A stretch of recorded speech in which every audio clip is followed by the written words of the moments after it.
बढ़ते हैं आगे, आपको बताते हैं ज्ञानवापी परिसर स्थित व्यास जी के तहखाने में पूजा अर्चना शुरू किए जाने के मामले में जिला जज वाराणसी के आदेश के खिलाफ दाखिल की गई मुस्लिम पक्ष की याचिका पर आज इलाहाबाद हाई कोर्ट में सुनवाई होनी है।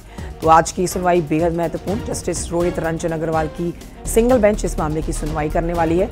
सबसे पहले मुस्लिम पक्ष यानी कि अंजुमन इंतजामिया मसाजिद कमेटी और यूपी सुन्नी सेंट्रल वक्फ बोर्ड की ओर से दलीलें पेश की जाएंगी। इसके बाद हिंदू पक्ष और यूपी सरकार को अपनी दलीलें पेश करने को कहा गया है।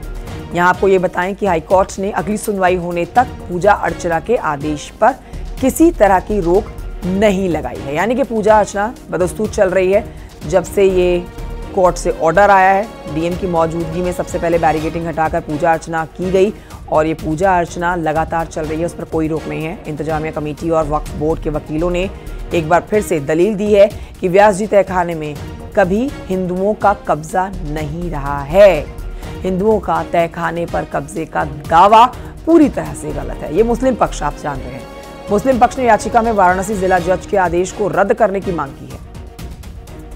एसआई ने जब व्यास जी तहखाने को खंगाला था तो वहां कुछ ऐसा मिला था जिसके बाद हिंदू पक्ष ने जो दावा किया था वो सच साबित होता गया पाया गया। ज्ञानवापी परिसर में एक वक्त में मंदिर हुआ करता था, ऐसा एसआई के सर्वे में पाया गया था। अब इसी आधार पर दोबारा से पूजा शुरू की गई है। क्या कुछ मिला था वो अब आप जान लीजिए।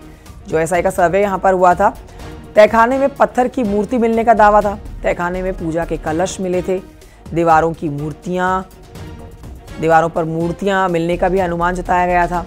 तहखाने में पुरानी शैली के खंबे होने का भी दावा किया गया था। तो इस मामले पर आज वाराणसी हाईकोर्ट में सुनवाई होनी है और इस पर आपको ये भी बताएं कि वाराणसी के ज्ञानवापी तलगृह में पूजा पाठ शुरू होने के आदेश के खिलाफ मस्जिद पक्ष की आपत्ति पर सुनवाई होनी है।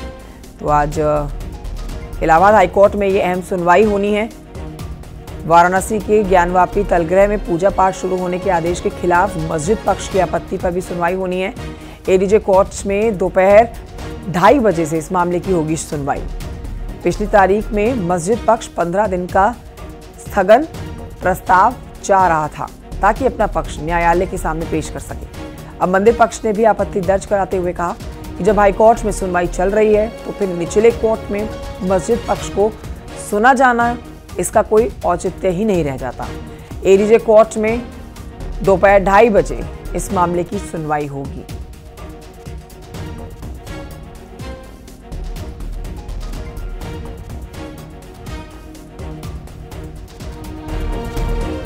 और आइए बढ़ते हैं आगे। इस वक्त बड़ी खबर आ रही है उन्नाव से, जहां पर सराफा कारोबारी से लाखों की लूट की घटना को अंजाम दिया गया है। कार सवार बदमाशों ने, जिनमें 3 लुटेरों की जानकारी मिल रही है, लूटपाट की घटना को अंजाम इन्होंने दिया। तमंचे की नोक पर उन्होंने 5 लाख रुपए की लूट को अंजाम दिया। जेवरात लूटे, 20,000 कैश भी लूट गए बदमाश। तमंचे की बट से सिर पर पहले हमला किया। घायल सराफा गंभीर हालत में लखनऊ ट्रॉमा सेंटर रेफर किए गए हैं। इलाज इनका यहाँ चल रहा है। तो इन 3 बदमाशों की तलाश अब जारी है।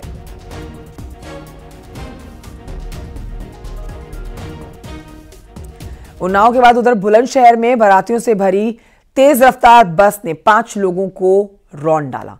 इस हादसे में 3 लोगों की ऑन स्पॉट डेथ हो गई। 2 लोगों की हालत गंभीर है। मौके पर 3 लोगों की जान गई है, 2 लोगों की हालत गंभीर है।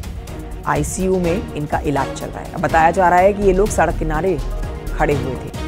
इसी दौरान तेज रफ्तार बारातियों से भरी हुई बस ने इनको टक्कर मारी। सूचना के बाद मौके पर पहुंची पुलिस ने दोनों घायलों को हायर सेंटर मेडिकल कॉलेज भर्ती कराया। वहीं तीनों के शव को कब्जे में पोस्टमार्टम के लिए भेजा गया है। लेकिन पुलिस ने बस को कब्जे में ले लिया है, थाने ले आई है। बस का ड्राइवर भी पकड़ा गया है। गिरफ्तारी और भी लोगों की होनी है। ये पूरी खबर बताएंगे मेरे सहयोगी प्रशांत, फोन लाइन पर इस समय मौजूद है। प्रशांत, ये पूरी खबर विस्तार से बताइए। बिल्कुल, ये देखिए, तेज रफ्तार बारातियों से भरी बस ने सड़क किनारे खड़े 5 लोगों को रौंद दिया था, जिसमें 3 लोगों की मौके पर ही दर्दनाक मौत हो गई थी। वहीं 2 लोगों का आईसीयू में उपचार चल रहा है। दोनों की हालत गंभीर बनी हुई है। सूचना के बाद परिवार का रो रो कर बुरा हाल है। वहीं तीनों लोगों के शव को कब्जे में लेकर पुलिस ने पोस्टमार्टम के लिए भेज दिया था। तो वहीं बस को भी मौके से थाने ले गई थी पुलिस। साथ ही जो ड्राइवर था वो मौका पाकर फरार हो गया था। इसे खोजने के लिए पुलिस अभी लगी हुई है और दबिश दे रही है। साथ ही तीनों की मौके पर दर्दनाक मौत होने से इलाके में हड़कंप मचा हुआ है। वहीं परिवार का रो रो कर बुरा हाल है। बहुत शुक्रिया आपका प्रशांत जानकारी के लिए। तो बड़ी खबर, इस पर जानकारी हमारे सहयोगी दे रहे थे।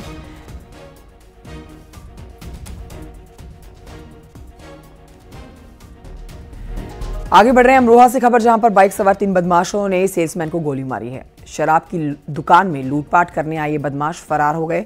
घायल सेल्समैन को हायर सेंटर रेफर किया गया। थाना डिडौली इलाके की ये वारदात है।